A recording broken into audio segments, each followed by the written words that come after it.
You walk through Vancouver every day, past glass towers, seawalls, mountains rising like a painted backdrop. It feels peaceful, clean, modern. But that's only the surface, because beneath this city, right now, there are places that were never meant to be found again.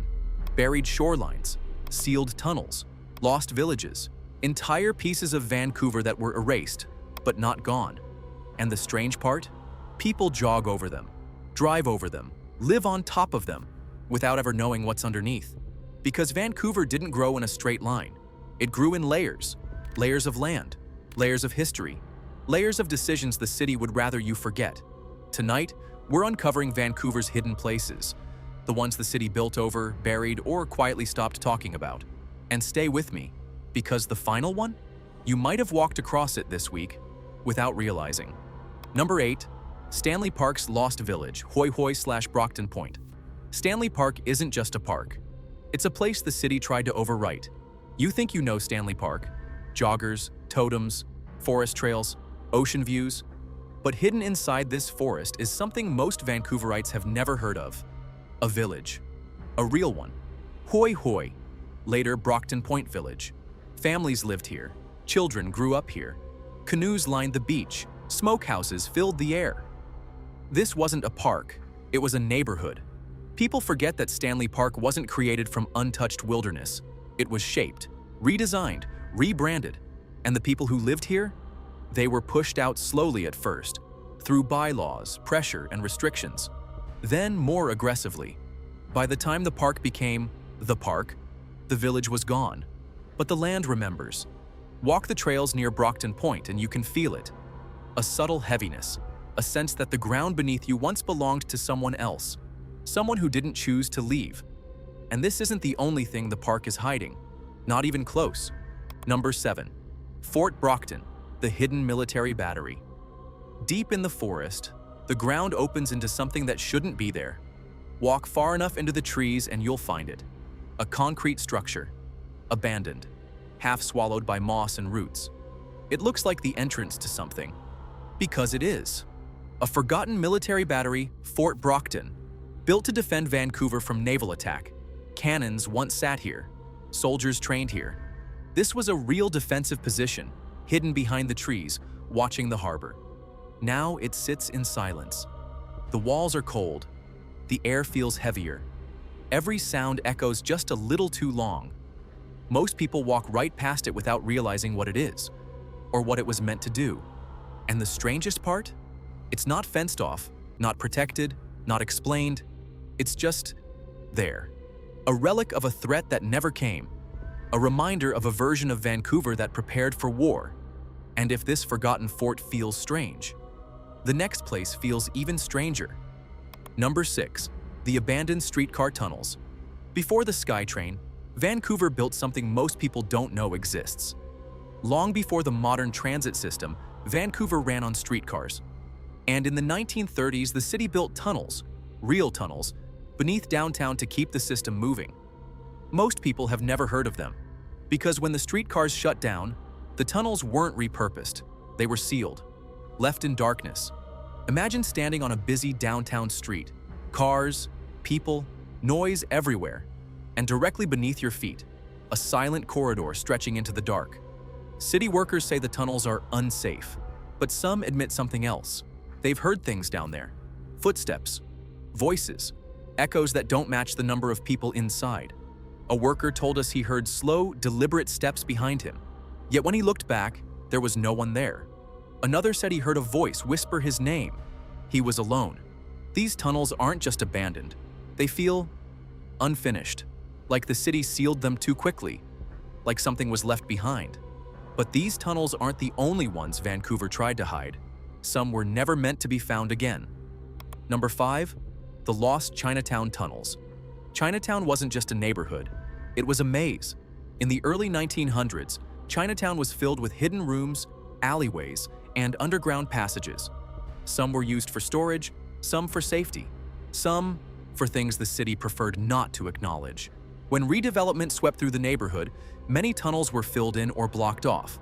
But not all of them. Every so often, a construction crew breaks through a wall and finds a passageway that shouldn't be there. a tunnel that leads nowhere. Or worse, a tunnel that leads somewhere it shouldn't. Some shop owners say they've heard hollow sounds beneath their floors. Others say they've found bricked-up doorways in basements that were never supposed to exist.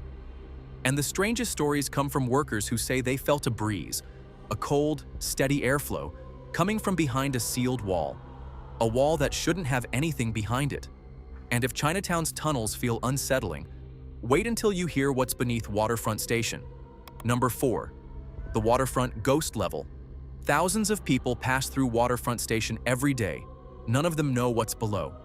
Below the platforms, below the foundations, there's a level that isn't on any public map. A sealed floor? A forgotten floor? Workers call it the Ghost Level. Some say it was built for a rail expansion that never happened. Others say it was used for storage. A few claim it was something else entirely. But everyone agrees on one thing. Nobody goes down there alone. Because the lights flicker. The air feels wrong. And people have reported seeing someone, a lone figure, motionless at the far end of the corridor, not moving, not speaking, just watching. And when they look again, it's gone. One worker said he heard footsteps behind him, but the sound didn't match the rhythm of his own. It was slower, heavier. Another said he saw a shadow move across the wall, even though there was nothing in front of the light. Whatever this level was meant to be, it wasn't meant to be forgotten. But Vancouver's hidden places aren't just underground. Some were entire neighborhoods. Number 3, Hogan's Alley, the erased black neighborhood. Before the viaducts, this was the heartbeat of a community. Stand near the Georgia Viaduct today and you'll hear traffic. But 60 years ago, this was something else entirely. A neighborhood, a cultural center, the home of Vancouver's black community. Music poured out of cafes. Families lived in row houses. Businesses thrived. It was alive. And then the city made a decision. Build a freeway. Homes were demolished, families displaced, a community scattered, and the freeway, it was never finished. The viaducts remain, concrete monuments to a neighborhood the city erased. People drive over them every day without knowing what used to be beneath their wheels. But the city didn't just erase communities, it reshaped the land itself. Number 2, the lost shoreline of False Creek. Parts of Vancouver aren't land, they're construction. False Creek used to be bigger, much bigger.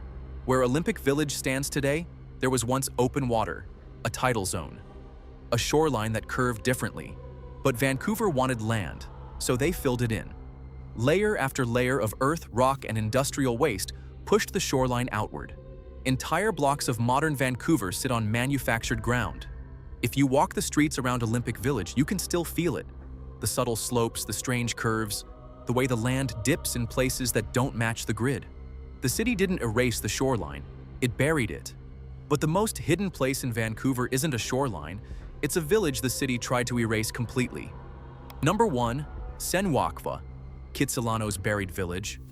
Kitsilano wasn't always condos and cafes, it was a home. Long before Kits became beaches and yoga studios, there was a village here. A real one. A thriving indigenous community known as Senwakv. Families lived here for generations. Homes lined the shore.